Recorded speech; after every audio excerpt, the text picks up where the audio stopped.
biyya arabaa deemuufanii mee maallan jettu deebi'ee biyya arabaa deemuufan daa'ima koo hilwaanaa mee eessa kaayee akkamitti yaada keessan komentii jalaa ka. Assalaamu alaykum warahmatullaahi wabarakaatu. Kabajamtoota hordoftoota Saalihaa MTube jirra jirtuu nagaa keessanii alhamdulillah. Haddagaa kunoo keessummaa weensinii qabadhee dhufee salaamtaa jedhiin yellaate mallee boleettii koo quxisuu meeqaffaa sadaffaati arfaffaati yellaati salaamtaa jenna yellaate akka koo ijaan baasne mallee ani ija baaseera. Akkasii jirra jirtuu hordoftoota keenya qaqqaaliiwwan Saalihaa MTube nagaa keessanii alhamdulillah nu nagaa qabna wallaahi kunoo akkasii kunoo wallaahi obboleettii koo kanatu biyya arabaa deemu malee jettee kunoo ganamaaf galgala haasana gootii mee maal jettu siin yaada akkamii qabduuf mee yaada keessan komentii jala kaa'aa. Ani akka nama tokkootti akka nama biyya arabaa dhaqee argee dhufeetti akka nama buutee isaaf faayidaa isaa argee tokkootti kan qofa miti kan namoota baay'ee argeeras dhagayeeras biyya arabaa hamma kana hin jedhama malee garuu nama qabaa nama colleetti maashaallah. Ammas immoo tokko ixaadhaas namummaa namaa sanarratti hundaa'eeti namni tokko aqlii qabaatee sammuu qabaatee borii yaadee maafin biyyaa bahee sassamnaani asabee waan karoora biyyaa bahee sana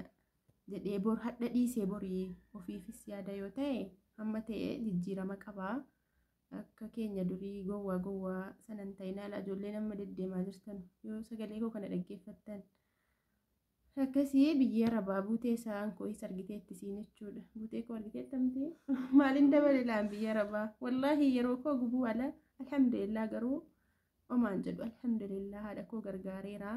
Inni siin hamma hadhaana eebbistu ana birrii sana naa caala jechuudha waa hunda alhamdulillah. Akka ijoollee namaas dhaqee yookiin hojii dhabee yookiin haramni birrii na dhoowwatte yookiin hojii malee taa'ee maal jedhees miti nan hojjedha alhamdulillah nan argadha birrii kan eenyuun qixxee nan argadha. Garuu borii isa jedhamu sana nasabu kun galee bor kanaanaa ta'a jedhu waan nan argadhu yoo gargaarsa ta'es yoo maatii ta'es ituu birriin ji'a keenyaa nuun guutiin birrii sana bakka keenyu qaata hirreefin namitiiree. Ammas akkasuma ijoolleen tokko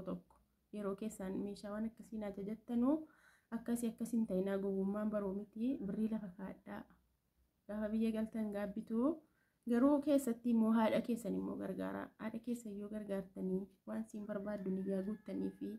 isii dhumti aara galfadhu ilmoon koo isiniin jennaan duniyaa kiraadha aara galfiin duniyaa kiraa isuma jechuudha. Jannanni miilla haadhaa jalaa warri haadha qabdanu haadha keessan gargaaraa. Warri kaan immoo obboleettii ilmoo maalii eessuma ollaa maal jettanii bakka 99tti birrii keessaniin harcaasinaa achi kekkeedhaa haasaan harkaa kutee kanaaf jechuudha. Siin argiteetti bu'aa biyya arabaa kooti garuu alhamdulillah galees waa wanti ta'e hin jiru. Garuu maanni akkaawuntii mataa kootii banadhee hin deemne laasinitti hima yoon deeme yoon achi taa'ee birrii akkaawuntii irra galchee yookiin lubbuun galee beeka maaf birriin koo tuman du'e maaf birriin koo baankii nyaata se jedhuun akkaawuntii mataa koollee banadhee hin deemne jechuudha. Awwala wanti hundiuma rabbi namaa dabarsee alhamdulillah. Kanaaf maanni biyya arabaa idimeen ofii hin deemaa keessatti idimeen shamarranii jechuudha. Giidoon keenyan dhumtii yoo waan hojjetannee lafan keennee wanta sanatti gallee hin gammanne bicuu wayii rabba shamu jechuudha. Ijoolleen ala galan jejjeeqamu akkasii hordoftoota koo addaan kunne kaane akkasii buuteen biyya arabaa gaa wallaahi ijoolleen tokko jiru garuu hamma kana faayidaan isaa badaa miti laan kan itti galanii itti gammadanis jiru kan galanii illee maafan naqedhanii laan amma tun biyya arabaa deemuu dhiisee akkana ta'e tun deemuu dhiisee hin jedha malee bagan deemes yeroon jedhu jira bagan deemuu dhiises yeroon jedhu jira alhamdulillah hundaafuu. Kanaaf ijoolleen haaraareef deddeemartanu keessatti jechuudha. Amma kana jalqaba kana karoorfadhaa waa kaayyeeffadhaa maatii gargaaruu qabdanis gargaaraa waan achi keechuu qabdanus achi kaadhaa akka keenya durii kan tun ta'inaa. Ammas ijoolleen duraan achi jirtanu jijjirtanii waan hojjettan kun kanaaf kun sanaaf jechuu malee waa achi kakkaattu natti hin fakkaatu irra hedduun keessan garuu gaafa galtanii gaafa galle namaa gala wanti hundi akkasii inshallah mee obboleettii keenya kana obboleettii koo kanaan maal jettu obboleettii keessan isanis obboleettii keessan mitiire ani akka yaada kootiitti wallaahi dhowween dadhabee indiddee deemu maleettee biyya keessa barumsa kudhanii kara kudhaniitti darbitee alana silaa kudhan baratti mistee paaspoortii jammartee tu kudhanitti mazaggabamin jechuudha. Maanni ijoollee wanti deemsatti kaasee yeroo hammaa kana biyya alaa deemuun akkasa yeroo duraanii sana deebi'e akkasa yeroo durii sana namni ijoolleen tasa wayii biyyaa baatu yeroo nu deemnu sana akka sana ta'ee tasfaa kutte bakka ijoolleen maaliif barannee keessatti maatirikii isa kutaa 12ffaa dheengaddaatti kan ijoollee jiilchee isiin kaan 7tti isiin kaan 6tti 8tti 10tti addaan kuttee isiin sila alana 12 barattuyyuu dhiistee deemsatti ol kaate jechuudha. Maaliif bu'aa barumsaa argan waggaa 12 fayyaa barannee caammaa finne maal fayyadaarra jedhanii jechuudha dhageessaniitti sinuyyuu maatirikii waan ijoolleetti hojjete alana sanumaaf abdii kutanii ana safaan naqabe gaataa baradhaa jechuutti isa kanaa biyya maashaallah bulettiin koo wallaahi kara hundaanuu maashaallah collee siiti keessatti nigdiitti fa'e nigdiitti tasa colleedha waanti hundi milkaa'aaf jechuudha tasa akkaaf wanti siin jalqabde hundinuu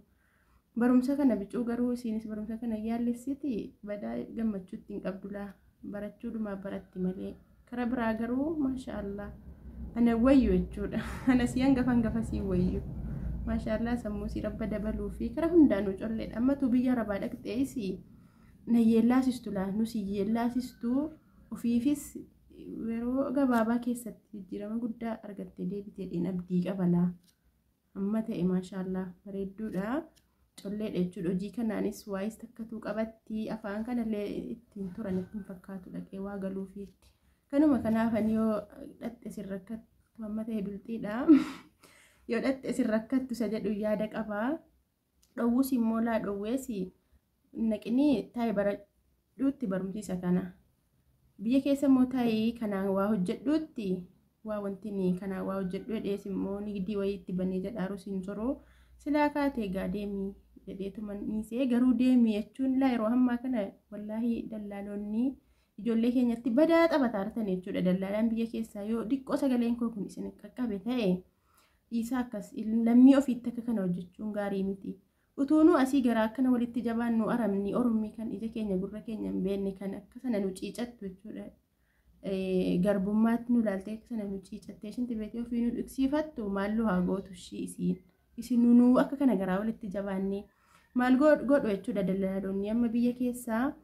birrii kara 8,000 dhibbaa olii ijoollee irraa fuudhanii ji'a lamatti deebifattu damoozaan manaatis ni kaffalama birrii kana ji'aan manaatti deebifattu yoo danate ji'a lama caalatti hin turtanu jedhanii ijoolleen as gortee achi gortee liqeeffattee maatii waan qabu gurguree jechuudha akkuma yeroo duraanii sanatti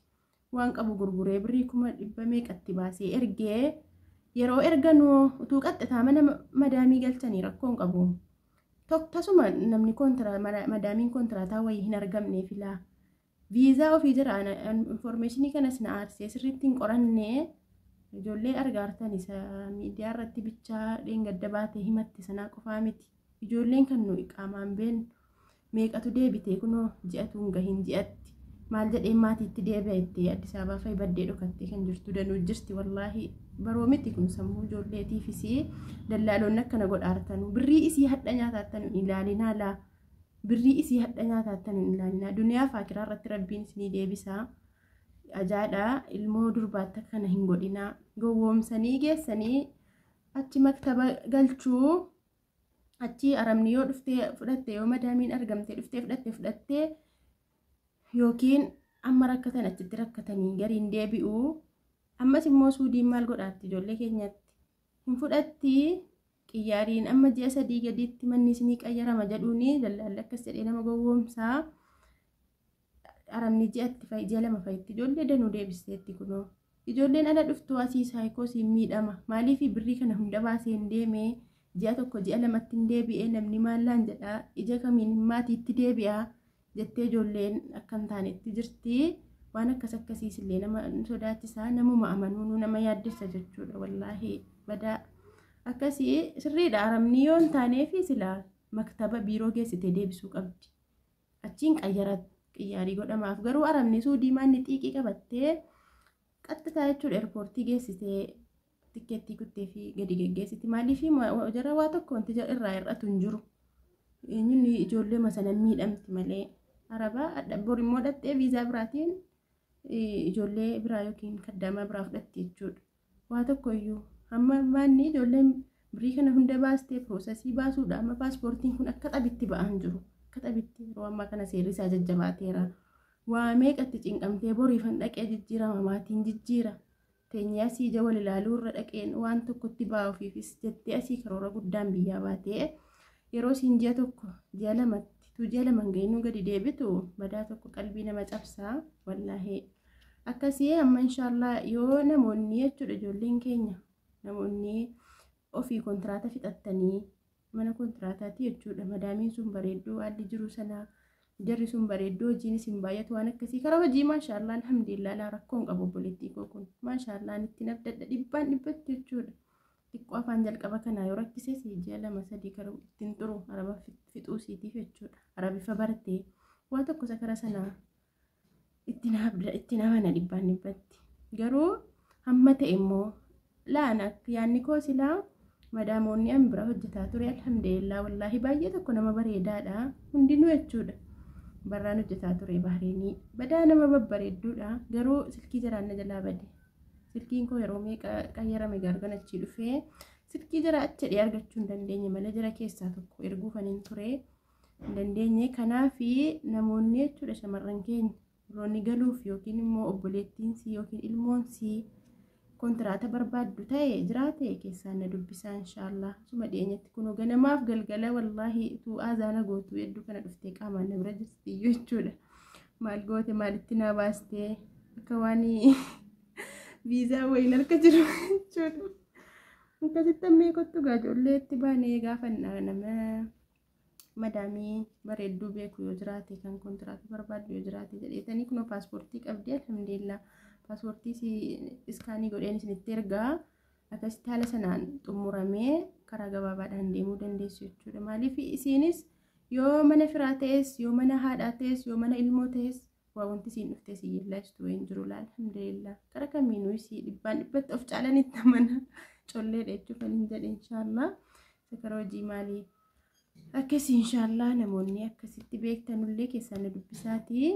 maaliin godha gaafaa tokkumee yaada keessan kennaa fi meesiis koomantii jalatti yaada kaafii yaada keessan illee dubbisuu dandeessi inshaallah dubbisti jechuudha bilbila siitiin seentanii ilaalti akkasii mee yaada jiru an jara biyya arabaa jiranuun galaan jedha isiin kun obboleettiin tiruun koo asii immoo kaatee nan deema yeroo jettu maaligaa wanti godhamu hin jiru inshaallah warri takka hojjetattanis galuuf kaayyeffadhaa akka argitaniittu